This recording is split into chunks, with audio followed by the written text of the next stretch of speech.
सामने विराजमान पिता तुल्य बुजुर्गजन, नौजवान साथियों, माताओं, बहनों और प्यारे बच्चों, सबसे पहले तो मैं धन्यवाद देना चाहूंगा राजस्थान के कोने कोने से पधारे हुए मेरे युवा साथियों को और मेरे पिता तुल्य बुजुर्गजनों को, जिन्होंने आज ऐसे ज्वलंत मुद्दे के ऊपर एक बहुत बड़ा मैसेज देश और विदेश के अंदर देने के लिए आप यह सूर्य नगरी में इकट्ठे हुए। मैं तहे दिल से आप सबका शुक्रगुजार हूं। मैं धन्यवाद देना चाहूंगा जोधपुर की पूरी टीम को, जिन्होंने रात और दिन मेहनत करके और एक बहुत विशाल और सुंदर इस कार्यक्रम का आयोजन किया। युवा साथियों, लोकतांत्रिक व्यवस्था में विश्वास करते हुए यदि हमने जिस दिन सड़क पे लोकतांत्रिक व्यवस्था से हमने लड़ना सीख लिया, उस दिन नीतियां भी हमारी होगी और देश के अंदर जो भी नई नीति बनेगी हम जैसा चाहेंगे वैसी बनेगी। इसलिए मैं इस मंच के माध्यम से आप लोगों से यही निवेदन करूंगा कि जोश न ठंडा होने पाए, कदम मिला के चल और मंजिल तेरी पग चूमेगी आज नहीं तो कल। मैं इतना ही निवेदन करके एक बार पुनः, क्योंकि अभी हनुमान जी का भाषण होना है और सुबह 10 बजे से लोग यहाँ वेट कर रहे हैं, बहुत लंबा समय हो गया, इतना ही निवेदन मैं आप लोगों से करूंगा कि राष्ट्रीय लोकतांत्रिक पार्टी के सुप्रीमो और एक किसान के बेटे हनुमान बेनीवाल जी ने जो व्यवस्था परिवर्तन की लड़ाई के अंदर का सोच के और राजस्थान के अंदर जो एक तीसरी पार्टी का निर्माण किया, आप सब लोगों को जो आशीर्वाद आप हनुमान जी को देते आ रहे हैं पिछले लंबे समय से, इस आशीर्वाद को आप कमजोर मत होने देना। आप बिगुल बजाना है पूरे राजस्थान के अंदर। और आप यहां से जब जाओ तब ये झंडे झंडियां जो है, अभी जैसे पूर्व वक्ताओं ने कहा, ये झंडे झंडियां जो यहां से लेके जाना और अपने घर के ऊपर इस झंडे को लगाना और एक संकल्प ये करके जाना कि 2023 का जो चुनाव है उस दिन हम हमारे किसान के बेटे, हमारे लाडले हनुमान बेनीवाल को हम इतना मजबूत कर देंगे कि अभी सड़क पे हमें लड़ने की आवश्यकता नहीं है। यह मैं निवेदन करने के लिए आपके बीच आया हूं। जिस दिन हमारे नेता, हमारे बेटे बेटियां कलम की ताकत समझ के और ऐसे स्थान पे पहुंच जाएंगे जिनके कलम से नीतियां बनेगी, उस दिन आपका कल्याण अवश्य होगा। इतना ही निवेदन मैं आपसे करूंगा कि इस टीओडी के विरोध प्रदर्शन में आप लाखों लाख की तादाद में आप यहाँ जोधपुर के अंदर पधारें और सरकार को कि चूल्हे हिल गई। आज सोशल मीडिया प्लेटफॉर्म पे और news, electronic media, print media के माध्यम से जब देश विदेश में बैठे लोगों को पता लगेगा, तब ये पता लगेगा कि देश पे शासन करने वाला व्यक्ति सही नहीं है। लोकतंत्र के अंदर सबसे बड़े जनता जनार्दन है। ये मैसेज हम सबको देना है। यहां से जब आप जाओ, बहुत ही अनुशासित तरीके से आप अपने घर पे जाना। और अभी आगे की व्यूह रचना जो है वो आपको हमारे सुप्रीमो हनुमान जी बेनीवाल बताएंगे। एक बार पुनः यहाँ की पूरी टीम को हमारा मान सम्मान करने के लिए धन्यवाद और विशेष धन्यवाद युवा साथियों को कि आप जोश के साथ होश रख के और इस टीओडी के विरोध में जो आंदोलन, जो प्रदर्शन किया जा रहा है, उसके अंदर अब आप अपनी भूमिका निभाते रहें। एक बार पुनः आप सबको धन्यवाद। जय हिंद, राम राम साहब। बहुत बहुत धन्यवाद भाई साहब। और लीजिए, अब हम राष्ट्रीय लोकतांत्रिक पार्टी के प्रदेश अध्यक्ष और यहां से भोपालगढ़ से स्थानीय विधायक पुखराज गर्ग को हम सुनना चाहेंगे, जिनकी पूरी टीम ने पिछले 10 दिनों की ये मेहनत, जिस आप इस ऐसो आराम से इस पंडाल में बैठे हो, इस डोम में बैठे हो, पूरी पुखराज जी की पूरी टीम का बहुत बहुत धन्यवाद राष्ट्रीय लोकतांत्रिक पार्टी की तरफ से। और अब आपके बीच राष्ट्रीय लोकतांत्रिक पार्टी के प्रदेश अध्यक्ष और यहां से विधायक, भोपालगढ़ से विधायक पुखराज गर्ग।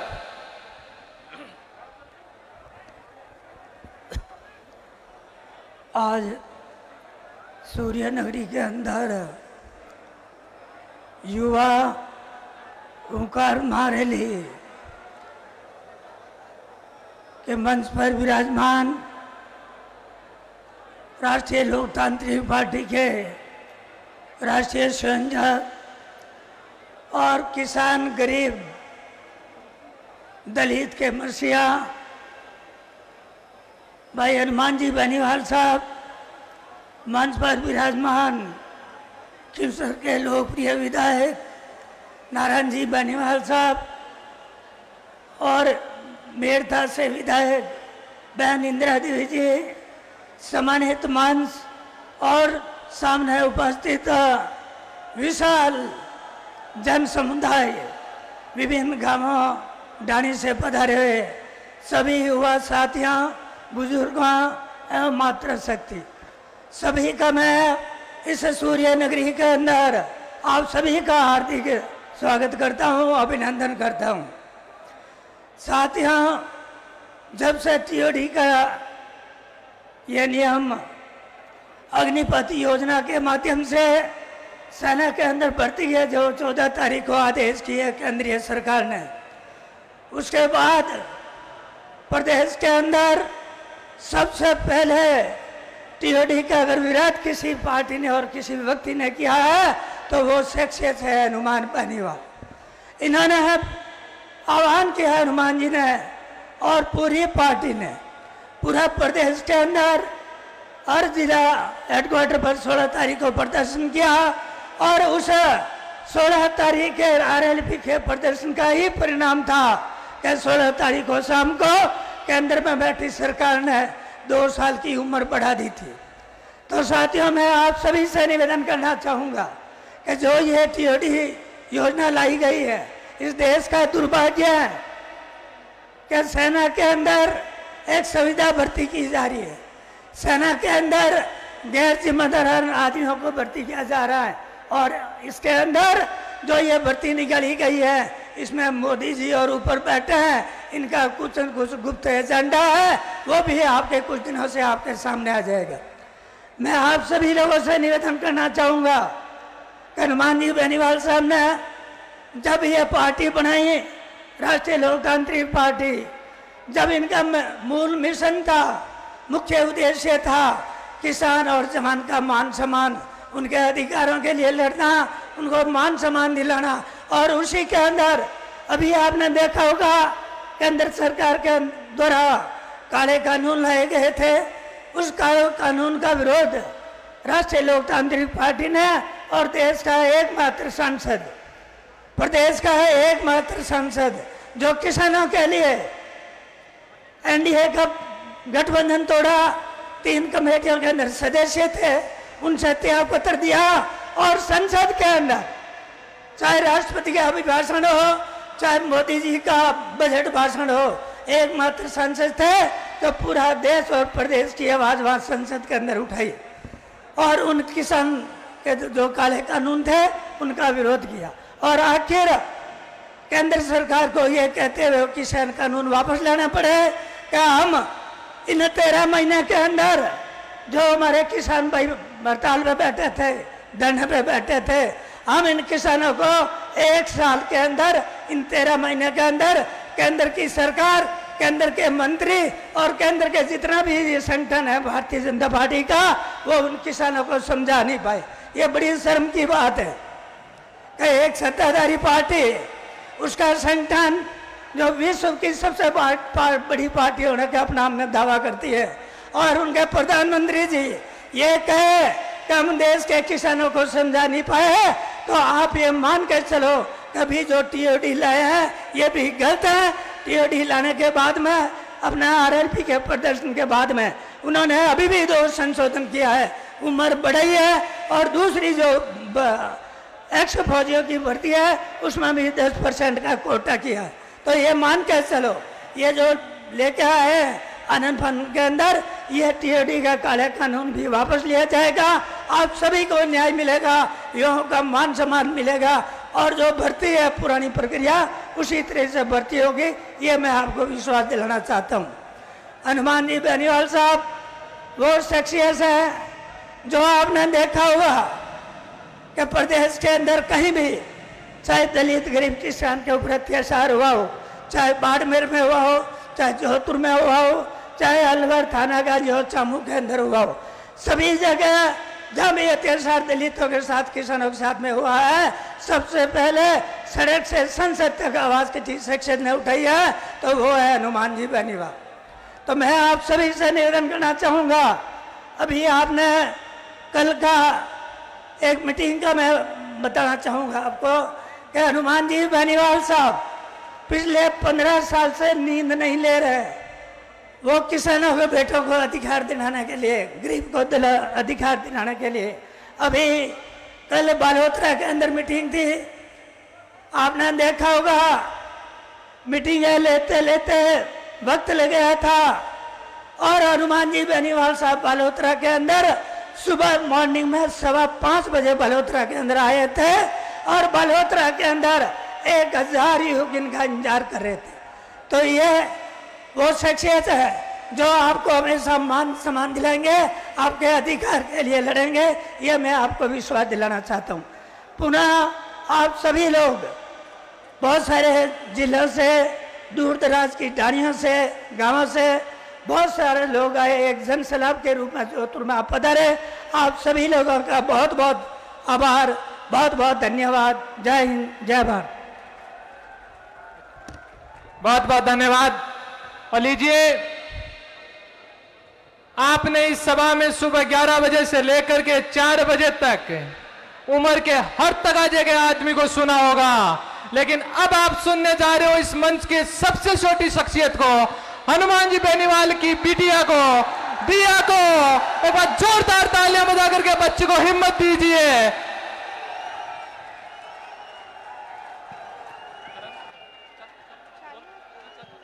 आरएलपी परिवार को मेरा नमस्ते।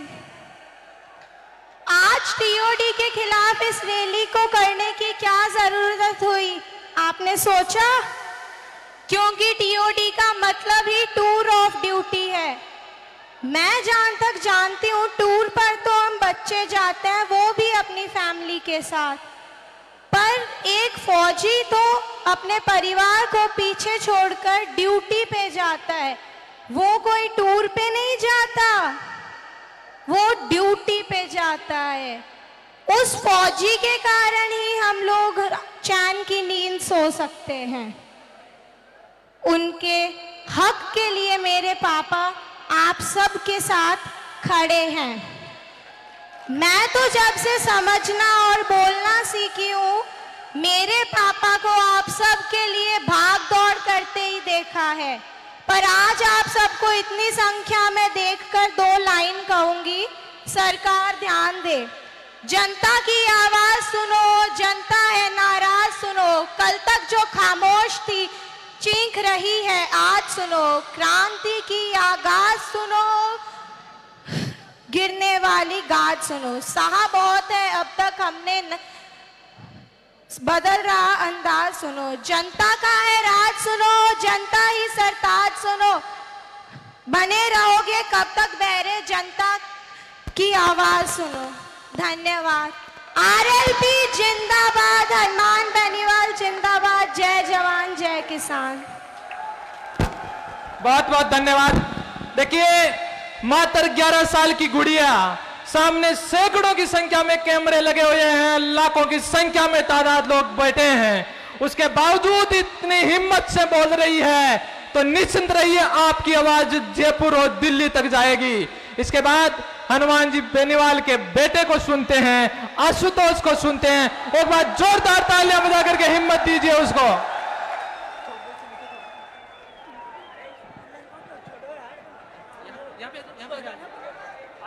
राम राम शाह।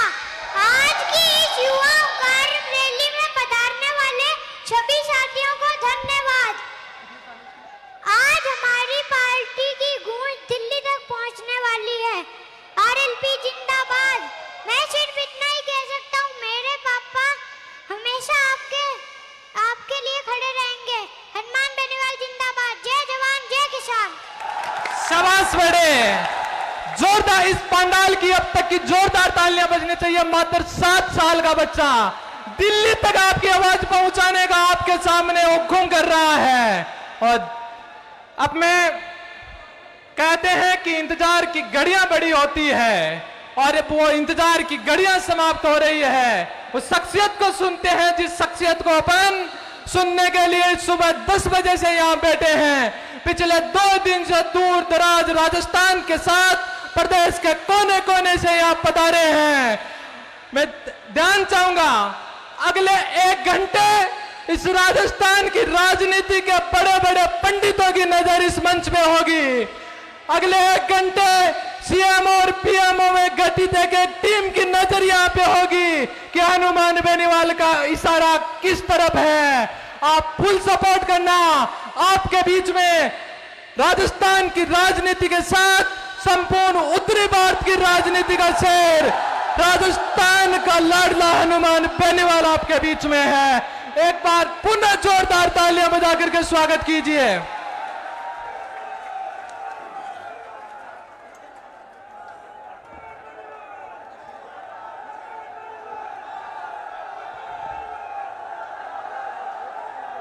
सबसे पहले तो 2-3 जोरदार जयकारों के साथ अपनी बात शुरू करूंगा। बोले वीर तेजाजी महाराज की, बोले रामसा पीर की, बोले जाम्बोजी महाराज की, बोले देवनारायण भगवान की। आज जोधपुर की ऐतिहासिक नौजवान हुंकार रैली के अंदर सबसे पहले जो पाइप पे मेरे भाई बैठे हैं, इनको मैं आह्वान करूंगा कि आप नीचे बैठें। मैं आपको हेलीकॉप्टर में बिठाऊंगा, जो जो पाइप पे बैठा, एक बार बैठ जाए नीचे सारे लोग, ताकि लाइव आराम से देख सके। आज पूरा देश इस रैली को देख रहा है। पूरे देश की नजरें इस जोधपुर की धरती पे है और प्रधानमंत्री का ब्लड प्रेशर भी लो हाई हो रहा है जोधपुर के जवानों के जोश को देख के। भाइयों, मैं आपको धन्यवाद दूंगा। इस रैली का नाम आपने दिया जवान हुंकार रैली, और इस रैली के अंदर जो 95% संख्या है वो सिर्फ जवानों की संख्या है, और आपने इसको जवान हुंकार रैली बना के संदेश दिल्ली तक दिया कि अभी तो किसान पीछे हैं, अभी तो किसान के बेटे सड़क पे आए हैं। हुंकार भरने के लिए प्रधानमंत्री जी, आप जो टीओडी लेके आए, आप जो अग्निपथ लेके आए, समय रहते इस अग्निपथ को वापस ले लें, इस टीओडी को वापस ले लें, नहीं तो 2024 के अंदर आप अपने इस अग्निपथ पे चल नहीं पाओगे। जहां राहुल गांधी बैठा है वहां आपको बैठना पड़ेगा। मैं धन्यवाद दूंगा जोधपुर, बाड़मेर, नागौर, पाली, जालोर, जैसलमेर, ये नाम मैं इसलिए ले रहा हूं कि यहां मैं खुद गया था। अब दूसरे जो जिले जिनका आर्मी से, फौज से सीधा बड़ा ताल्लुक है, सीकर, झुंझुनू, बीकानेर, हनुमानगढ़, गंगानगर, भरतपुर, अलवर, जयपुर, हमारा कोटा का पूरा डिवीजन संभाग, आपका अजमेर का पूरा संभाग, भीलवाड़ा, चित्तौड़, उदयपुर और डूंगरपुर, बांसवाड़ा, प्रतापगढ़, दौसा, करौली, धौलपुर, तमाम चूरू, तमाम 33 जिलों से, हर जिले से नौजवान अपने अपने साधन से इस ऐतिहासिक रैली को सफल बनाने के लिए जोधपुर की धरती पर रात से ही भूखे प्यासे सुबह 10 बजे ही पंडाल के अंदर आ गए थे। वो इंतजार कर रहे थे कि हमारा भाई आएगा, हमें एक दिशा देगा। मैं आपको धन्यवाद देता हूं कि जिस दिन टीओडी लागू हुआ उस दिन बिहार जल रहा था, उत्तराखंड, उत्तर प्रदेश, पंजाब के अंदर आग लगी हुई थी, लेकिन राजस्थान का किसान का बेटा इंतजार कर रहा था कि हमारा बड़ा भाई हमें कहां तक लेके जाएगा। भाइयों, राष्ट्रीय लोकतांत्रिक पार्टी देश की पहली पार्टी थी जिसने टीओडी के निर्णय के 24 घंटे के भीतर इस टीओडी अग्निपथ का विरोध शुरू किया। राजस्थान के 33 जिला मुख्यालयों पे सांसद, विधायक, पार्टी के पदाधिकारी और तमाम नौजवान सड़क पे निकल पड़े। पुलिस की लाठियां खाई, लेकिन शांतिपूर्वक तरीके से दिल्ली तक संदेश दे दिया, प्रधानमंत्री जी, वो किसानों का आंदोलन था, हम उनके बेटे हैं, उनकी संतानें हैं। जब उस किसान आंदोलन ने आपको पीछे कर दिया, ये जवान का आंदोलन है। आपको बैकफुट पे आना ही होगा। लेकिन समय रहते आप चेत जाएं, अपनी हिटलर शाही छोड़े, मन मर्जी देश के जवानों पर नहीं थोपे। यह संदेश आरएलपी के जवानों ने देश के अंदर दिया था। भाइयों, पर किसान आंदोलन पंजाब की धरती से शुरू हुआ था। तीनों किसान बिल जब आए, हम एनडीए के अंदर थे, हम मोदी के साथ सहयोगी के रूप में काम कर रहे थे। और लेकिन किसान बिल जब आए तो देश के किसान नेताओं ने कहा, पंजाब से आंदोलन चला, पंजाब से हरियाणा, हरियाणा से उत्तर प्रदेश,